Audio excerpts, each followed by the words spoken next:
حکومت پنجاب کے انتظامی اجلاس کو مسلم لیگ نون کے قائد میاں محمد نواز شریف کی زیر صدارت منعقد کرنے کے اقدام کو لاہور ہائی کورٹ میں چیلنج کر دیا گیا ہے۔ ایک رپورٹ کے مطابق درخواست ندیم سرور ایڈووکیٹ کی جانب سے دائر کی گئی ہے۔ درخواست میں نواز شریف اور وزیر اعلیٰ پنجاب مریم نواز کو بذریعہ پرنسپل سیکرٹری کو شریک بنایا گیا ہے۔ درخواست گزار نے موقف اپنایا ہے کہ نواز شریف نہ تو وزیر اعلیٰ ہیں، نہ ہی ان کے پاس پنجاب کی کوئی وزارت ہے۔ نواز شریف کے پاس کوئی انتظامی عہدہ بھی نہیں ہے، لہٰذا نواز شریف انتظامی سطح پر کسی اجلاس کی صدارت نہیں کر سکتے ہیں۔ درخواست گزار نے استدعا کی کہ عدالت نواز شریف کو انتظامی سطح پر اجلاس کی صدارت کرنے سے روکے۔ یاد رہے کہ 8 فروری کو عام انتخابات کے انعقاد کے بعد سے عوام کی نظروں سے اوجھل رہنے کے بعد سربراہ مسلم لیگ نون نواز شریف حکومت پنجاب کے 3 انتظامی اجلاسوں کی صدارت کر کے توجہ کا مرکز بن گئے ہیں۔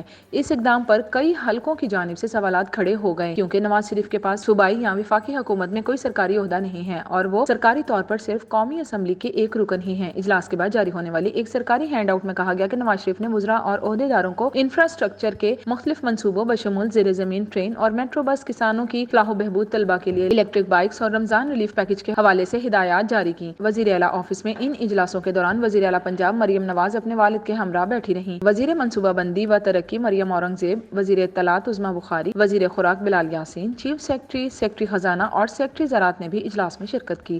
دوسرے اجلاس میں نواز شریف نے رمضان ریلیف پروگرام کو کامیابی سے شروع کرنے پر اپنی بیٹی مریم نواز کی حکومت کی تعریف کی۔ تیسرے اجلاس میں نواز شریف نے طلباء کو کم ماہانہ اقساط پر فراہم کی جانے والی الیکٹرک بائکس کی تعداد میں اضافے کی ہدایت دی۔ انہوں نے متعلقہ عہدیداروں کو بس کے کرایوں میں کمی کرنے کی بھی ہدایت دی۔